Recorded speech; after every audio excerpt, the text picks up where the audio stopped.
So I picked this box and masking tape theme. I'm not a designer, clearly, but I picked that because we're going to think outside the box today. So, see what I did there? Today we're going to first talk about what makes us different from each other. Then we're going to talk about what different types of difficult people there are. Strategies you can use to deal with the difficult people in your lives. And then at the end we're going to all high-five each other because there's no reason not to do that, right? There is never enough high-fiving in the world. Okay, so remember this whole time we're going to think outside the box and we're going to kind of challenge some things that we've already think we know. So first off, what makes a person difficult, quote unquote? You guys probably, when you hear that word, you already have someone in your mind already, probably, that you're thinking of right now, or maybe 2 people, 3, 4, 5, whatever. So what about those people makes them difficult? Are there specific behaviors that they're doing? Probably, right? Maybe it's just that you don't like them in general. Maybe you just don't like the way they look or smell or whatever. But usually it comes down to specific things that they do that drive you nuts. So we're going to stop a minute and talk about what's important. So there are a few different kinds of people in the world, and different things are important to different people. For instance, some people prefer to get it done, and that's the most important thing to them, is to get it done. Then there are the get it rights. They don't care how long it takes, they want to get it right and make sure that it's the best quality that it can be. Then you have the people, like me, that like everyone to get along, and that's the most important thing, right? I like harmony, I like it when people are getting along, and I don't like conflict, so I am a get along person. And then there are those who think it's really important that people get a pat on the back. They really value recognition above and beyond, because they think that's the most important thing, is that people are recognized for their hard work and their efforts, or else the blame goes to a person. So when you think about it, what's important to you? Do I have any get it dones in here? Who's a get it done? Okay, a couple of people. And the get it right, who are the get it rights? Get alongs, do we have any other get alongs? Oh, there's a lot of us, yay. And then who's the fourth one, the personal, the recognition? Who thinks it's important that the person is recognized? Anybody? I mean, that's not wrong. I make it sound kind of negative, but it shouldn't be. Okay, good.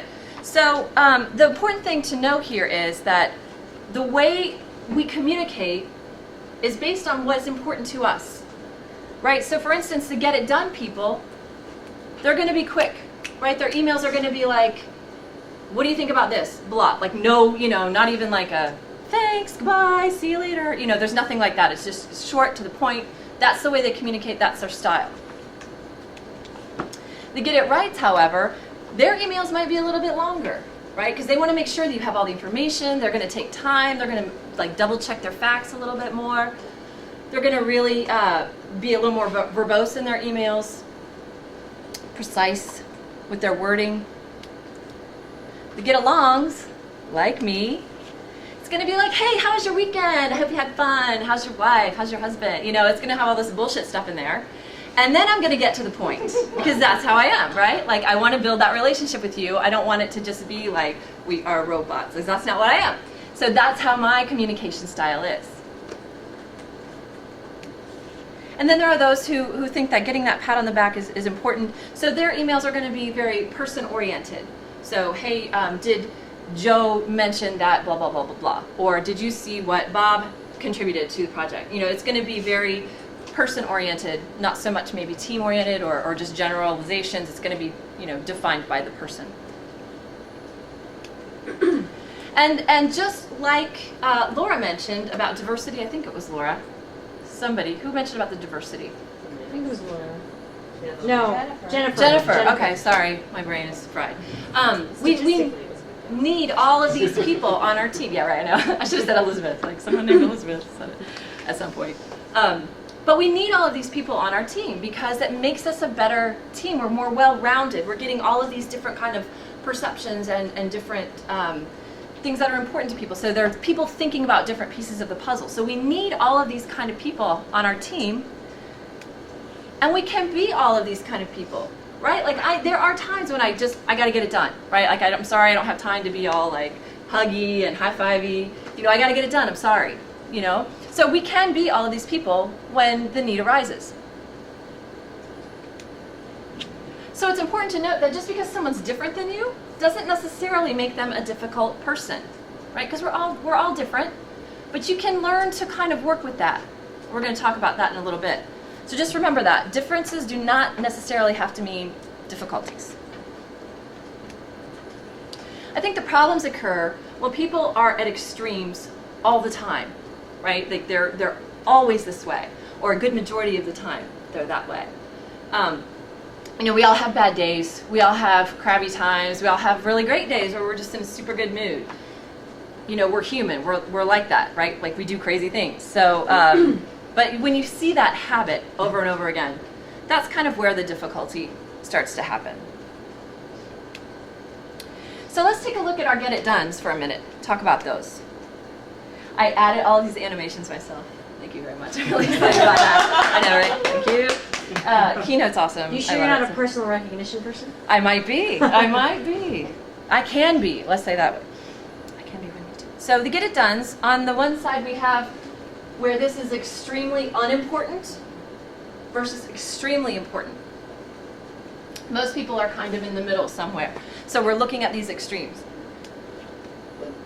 And first we have, ta-da, we have the indecisives, right? Like getting it done, they don't really care, they don't know, they're just never going to make a decision. These people can be really frustrating to work with, right? Because they're waffling, they just can't make a decision to save their life. Do you like how I moved that up there? Yeah. Wow, that's kind of hard to read. That says goof offs, right? These are the people who are just kind of screwing around at work, don't really care about getting it done, you know. I could be one of those people at times. So I worked, there's a funny story. I worked with a woman, and we had 4 people in our company, and every time I walked past her desk, she was playing solitaire, right? Like, this kind of dates me a little bit, but this is a while ago. But she had solitaire, I think, and she would hide it real quick, like we didn't see it. It's like, what are you doing? There's 4 of us. Like, that's 25% of our workforce. It's not working, right? Like, come on, we need you. But then I'll talk about her in a little bit. But so that was really frustrating, you know, because she just was like completely uninterested, just wanted to play solitaire. But then on the other hand, we have the shortcutters, who getting done is so important that they do not care. And they don't care what kind of repercussions they're leaving for everybody else, right? And I worked with another woman who was a big shortcutter, and she prided herself on her own efficiency. Like, she left her desk and it was clean and she had no outstanding tasks. Like, that was her goal, was to get it done. But then, of course, you know, the rest of us were like, oh, she fucked it up. Oh my God, we got to go back and fix what she just did, right? Okay. So that's really frustrating. It's very, very frustrating. And then we have the get it rights. So on the one hand, we have the rebels, right? Like, they're not going to follow any standards. Standards are for, you know, losers. I don't know. That's just not that important to them. They're so far off the spectrum that they just want to do their own thing and go their own way, which, you know, at times is okay to be creative and think outside the box and do, you know, things that are different and have good ideas. But if you're trying to work on a team and you're the guy that's like never following what everybody else is doing and you're not communicating and you're just doing your own thing, like, that can be really frustrating to work with. And then on the other hand, you have the perfectionists that can't let anything go, right? Like, they will never ship because they're just so focused on getting it right. Like, there's got to be a balance in there. And especially if you have like people on these 2 ends of the spectrum trying to work together, like, that's a really fun situation, right? You're just like workplace shooting, right? Here it is. Wow. And then you have the get along. Was that inappropriate? I don't know. No, it's just fine. Then you have the get alongs, like me. So, of course, on this side you have the bullies, right? Like, and we do have bullies in the workplace, and they may not really physically come up to you and push you down and steal your lunch money, but they can be subtle, right? Like, bully kids can grow up to be bully adults, and they're just going to plow through, and they just don't care about getting along. That's like of the least importance to anybody. And then you also have our friends, the trolls, right? Like, we have a few of those in you know, technology. And they clearly don't care about getting along. Is that And then- Tennessee down the right corner? He says that Tennessee in the. Oh, yeah. Right front. The front end's wrong. Yeah. Yeah, Ben. Then you have what I call the no-sirs. They are the ones that just say no to everything. Like, it could be the best idea in the world, and they're just going to say no because that's what they do, and that's how they are. And they're just completely negative, poisonous people, as we've talked about a little bit before. Those are super fun to work with. And then you have the blamers who refuse to take any kind of responsibility for anything because it's never their fault. They're always perfect and everything. We love these people, right? Because we all know them and we work with them. And then on the other side, we have yes-sirs that absolutely say yes to everything. Everything is a great idea, and they just want to please everybody so much, and they never feel comfortable saying what they really think because they don't want to offend people and blah, blah, blah. You know, it's okay to be that way to a point, but if you're really concerned about the quality of your product, or if you're working on a team, you know, sometimes it's okay to disagree, but they never seem to do. And then the overextenders, which is what I am, one of those people that I like to be involved, and I get excited about projects, and so I agree to do all of these things, and then I don't do any of them. So yeah, those people are frustrating. I'm a frustrating kind of person, I know. Because people would rather you just politely decline than to, you know, agree to do things and then not follow through. So finally we have the get a pat on the backs. And on the one hand, we have the no-shows who are just completely not emotionally invested at all. They don't care. They don't care what happens. They just, you know, could care less. And those people are frustrating if you know, have a project that you're passionate about and they don't seem to be, and you can't like motivate them and get them excited, and they just don't care. And then you have the know-it-alls who want to tell you how to do everything because of course they're perfect and, you know, they know it all.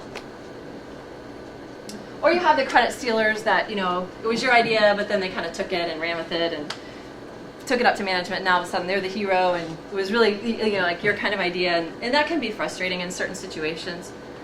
If that's something that's important to you, and you know they're taking your credit because they don't care about anything else, they just want to get credit and want to be known, so they're gonna, you know, screw over whoever they can.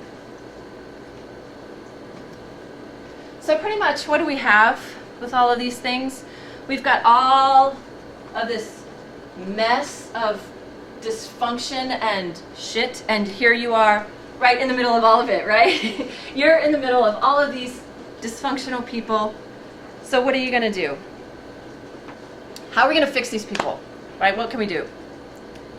Well, unfortunately, you can't fix other people. You can only fix yourself. And since we're all pretty much perfect in here, we're just going to change ourselves a little bit. We're not going to, you know, we don't really need to fix ourselves because we're awesome, of course. So the good news is that you have choices, right? You don't have to feel completely helpless. So I'm going to give you some ways you can help. First off, change your preconceived notions about people. So we have Sally, and she's just a bitch, right? Like, I hate Sally. So what I'm going to do then, I see her every day, and she's just a bitch. So I'm going to treat her like a bitch, because like, I just don't even want to talk to Sally. I don't even like her. She's just crabby. She's, you know, whatever. So I'm going to treat her like that. Well, therefore, you know, here's Sally sitting there. She sees me coming in, and she's just like, oh, God, she hates me. She always treats me like such a bitch, and I don't even know why. So I'm just going to, you know, shut her down, and I'm just going to be a bitch to her, because whatever. Right? So we're just perpetuating the situation. Because she's totally a bitch, obviously, right? I mean, come on. I knew it. But if for just a minute, you take those people that you already have preconceived notions about, and you change them up. Like, so what if I came to Sally and I said, hey, you know, I really like what you did on that project. That was really awesome. You did a great job.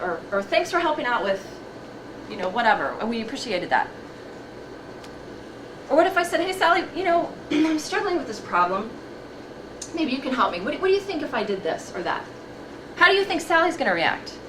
Right? Like, maybe she wouldn't be such a bitch, right? Like, maybe she would be a little nicer. Maybe she would start to open up a little bit.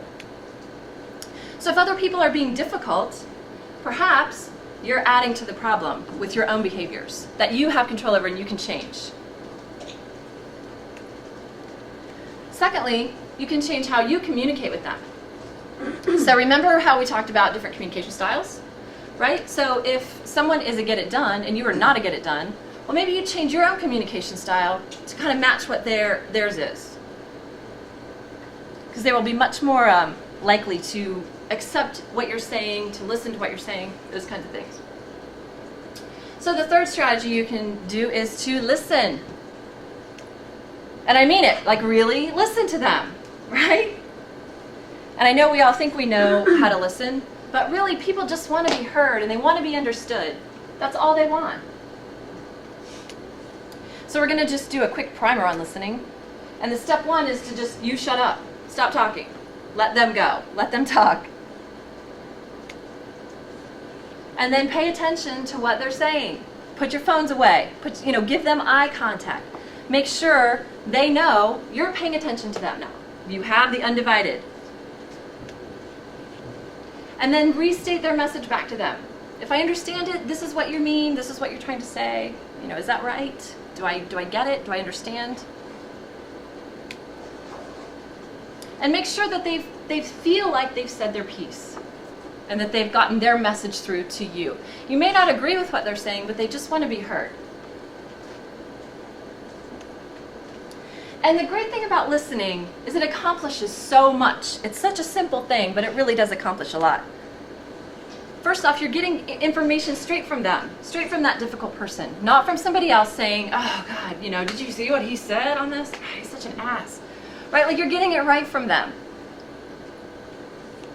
And as they're telling you this story or situation or problem that they're having or this conflict, whatever, it helps them kind of see if they're being completely irrational about it. So if I'm understanding you're upset because she sat in that chair and not the other chair, it seems crazy sometimes, the things we get upset about. And it also helps you build trust. And we've talked about trust too with your team or with other things. Like that's a paramount thing.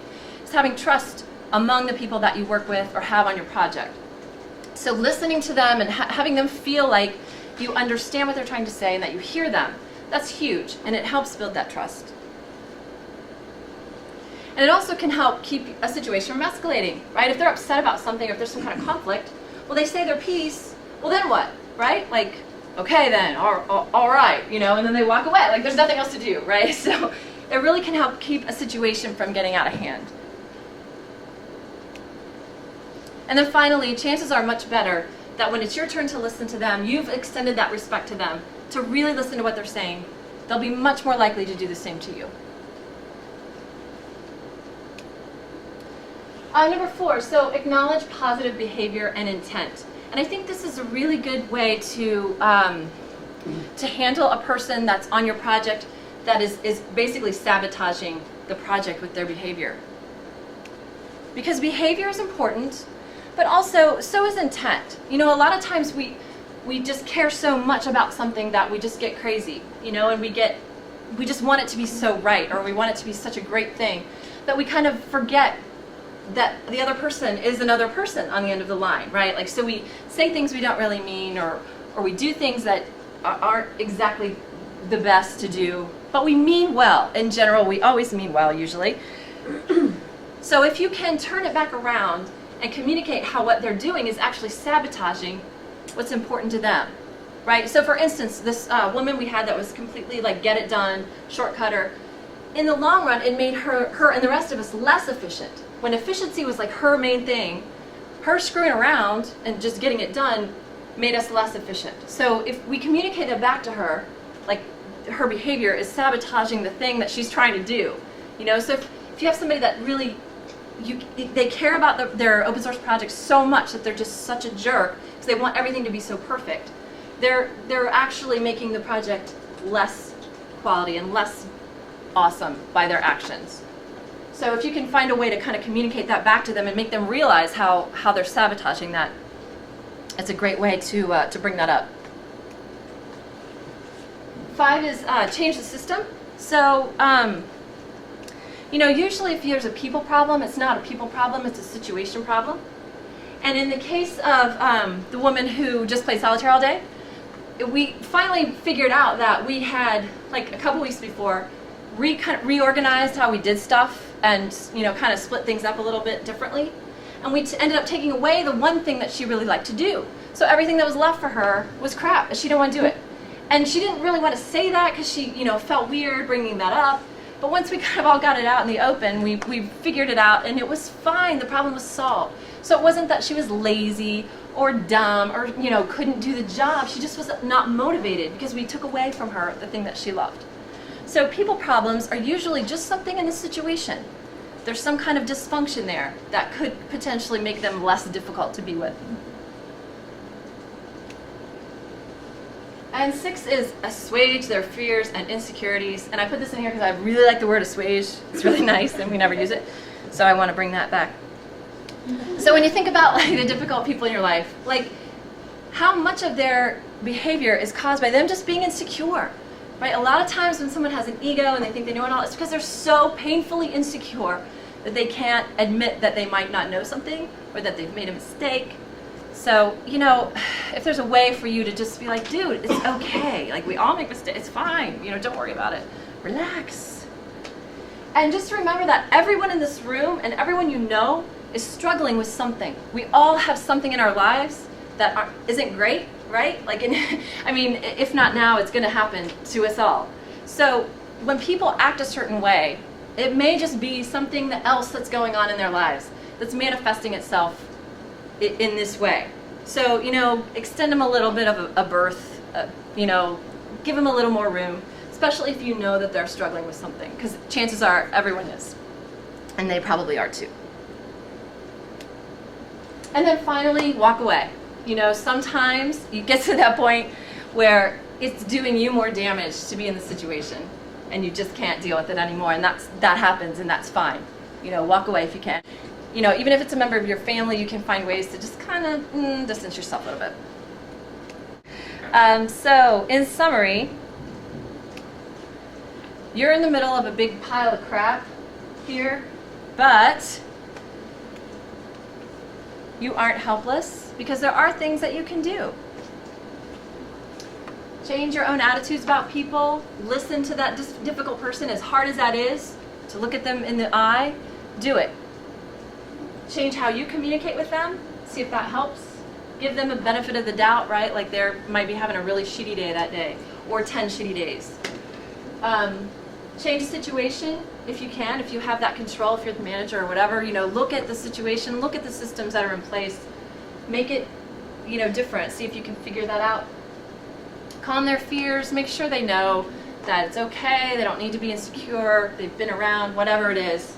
And then finally, just get the hell out of there. If it's someone that you absolutely cannot deal with, get rid of it.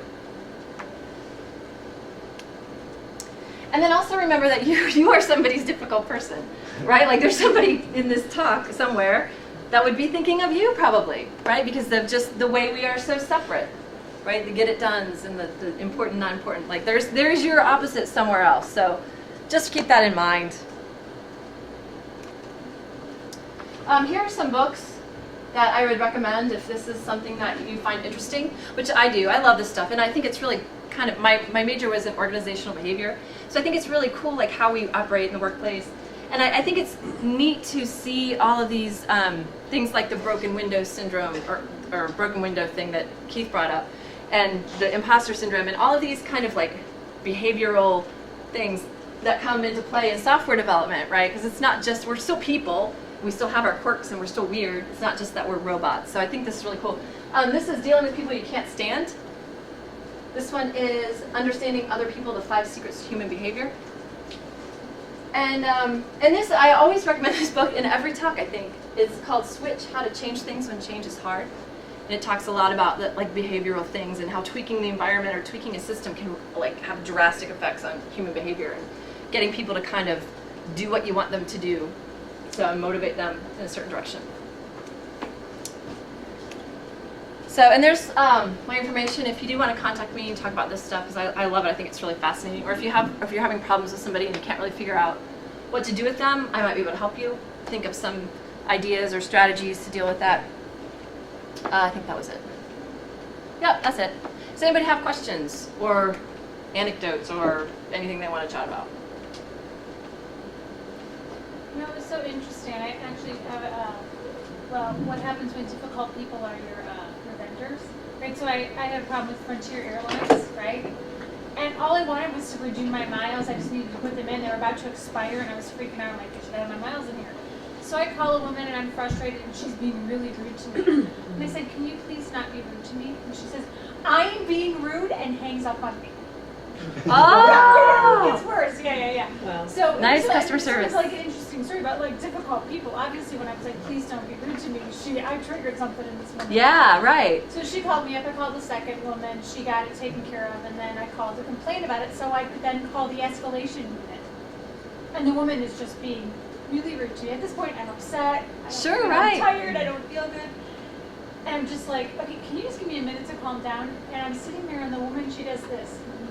Someone should listen to this woman. She's seriously nuts. I'm on the phone. I was like, I'm right here. You're like, this call may be monitored for quality assurance, by the way. Right here, you know, so it was just sort of interesting how, like, you know, like about being difficult people and what was sort of going on for them. And I just let everybody sort of enjoy that, like, difficult person story because I was thinking, okay, I went to an escalation unit, maybe they'll help me out and they'll be nice to me. And I didn't really even know how to make it better. Even as a customer, I was trying to make the second woman, you know, just trying to make it a more natural thing. Well, now they're giving me $100 travel voucher. There you go. There you I go. finally called the supervisor and they were like, oh, we're sorry. But Yeah. It's fascinating, right? When you work with a lot of people, even if you're someone who's been trained, how do you handle those moments when you just have an absolute meltdown? Like for you, so like these women, obviously both these women were having meltdowns that day. I've Yeah. got the two reps having meltdowns and all of Frontier Airlines.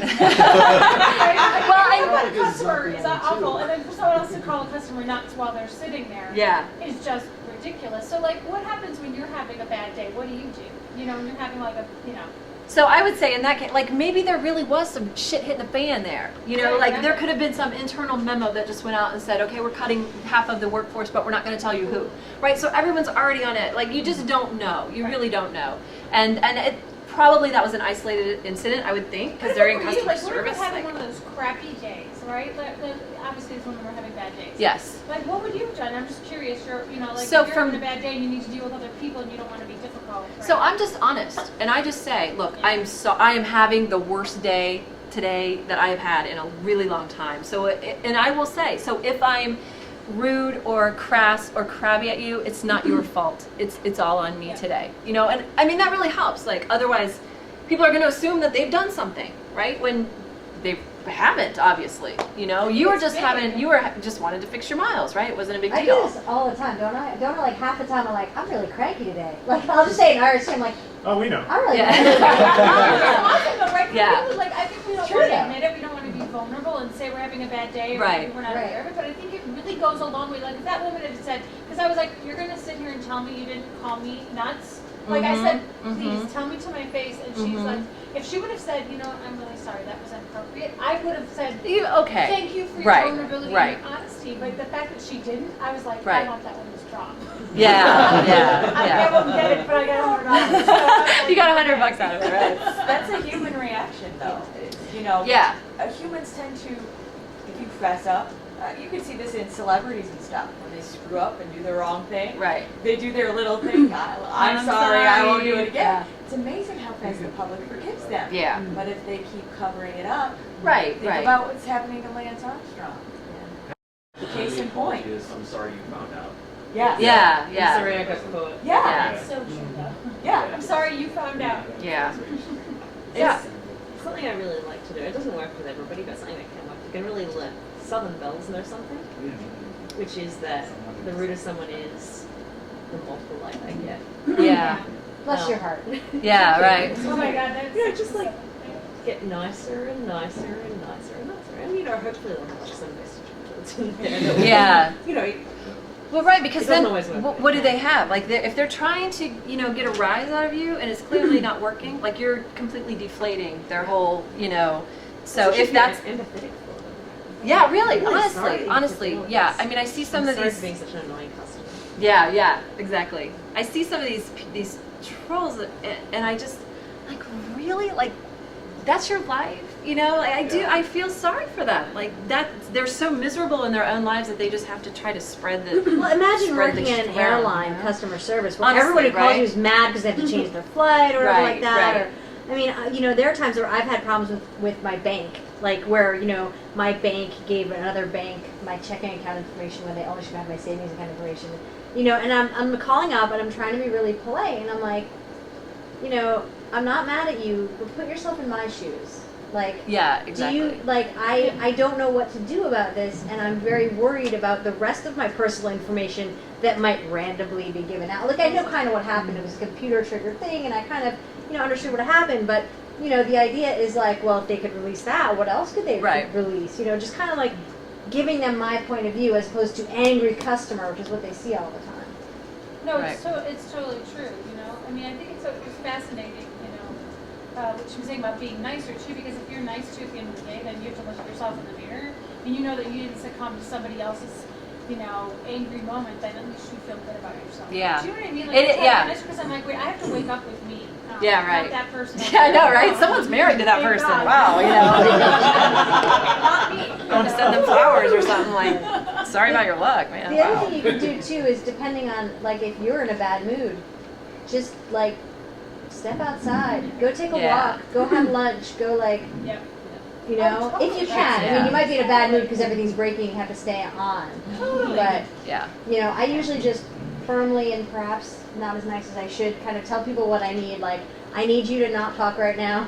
Put that in a bug. I'm not ready for that. I don't think I ever say I need you to not talk right now. But I do say things like, not now. Yeah. I say Yeah. I'm cranky. Yeah. Yeah. I'm cranky. Yeah, and I feel bad too. Like if I don't, like my kids, if they'll come at me when I'm stressed or whatever, and I'm just like, God, what? And then it's like, shit, I'm an ass. I'm sorry. Come here, look out. But like it's so easy to do. It's so hard to let that, let stuff go and kind of be zen about it. But if you can manage it, it really does help. And that's we've talked about like what you can control, and that's absolutely you can control yourself. And you may not be able to control everybody else, but you can certainly control your own reaction to them. So I had it was funny, like, so I was talking to somebody about, they had a contributor on a project that was a very, very important piece of that project, and they were just such a jerk. And this person was kind of the project lead, and they were trying to figure out, like, how do I get this person off my project, because he's poisoning the project, but he's really knowledgeable, and we really value his contributions when he can, not be such a jerk. And if that's happening in your team or where they're just really knowledgeable, they just have zero social skills, or they just, don't care at all about getting along with other people, that going back to that kind of communicating how they're acting is really like working counterproductive to what they believe in, and like their passion for the project is really hurting the project, things like that. Does anybody have that on their team where they just have like one person who's horrible? Like, I know. We have. Yeah. Everyone knows who we. Yeah. Oh, yes, especially. On the PhD project? Yeah. Yeah. Yeah. And see, that's the funny thing. Like, I wonder if anybody's really talked to him about that. Yes. And he hasn't really changed. Well, I don't know. Has he changed a little? It's improved. Mellowed a little? Seems like. I don't know. It's helpful when there is a corporate overlord pulling the strings, I think. Oh, well, yeah, maybe, yeah. So anyway, anybody have any other? Yeah. So what stock do you put into like the test you can do? Like there's a TKI test, which is supposed to be conflict resolution stuff, and it tells you, if you're in this is how you resolve conflicts, and so it gives you ideas of what you should do to work with other people that are of different types. And like I ask because it's like we have to take it through work, and you have the discussion on stuff, and half of it's like, okay, I see that, it makes sense, and half of it makes me think, oh, this is just one of those personality tests that That are kind of sort of hokey. Well, yeah, I mean, I haven't really gone through those, so I can't say for sure. But in general, those kind of tests, I think, you know, I don't know how helpful they are really. Yeah, I wouldn't put a whole lot of stock in that because I think that there are just so many variables, you know, so many variables in culture, in your environment, in your policies and procedures that you have in place, in the people who are on your team and their backgrounds. Like, there's just so many other things that you just have to figure out, and to, you know, it's like a trial and error kind of thing. And you know, I don't think there's just like a blanket, oh well, this is how you resolve conflict, you know, Sure. A, B, C, D, and then it's magically disappeared, right? Like, so I mean, you know, maybe a little, like there might be some good ideas in there, but I would say it's much more of like trial and error, and just, you know, figuring out how everything kind of plays together, because there really isn't like a formula, algorithm, I don't think. All right, that's it. Thanks, guys.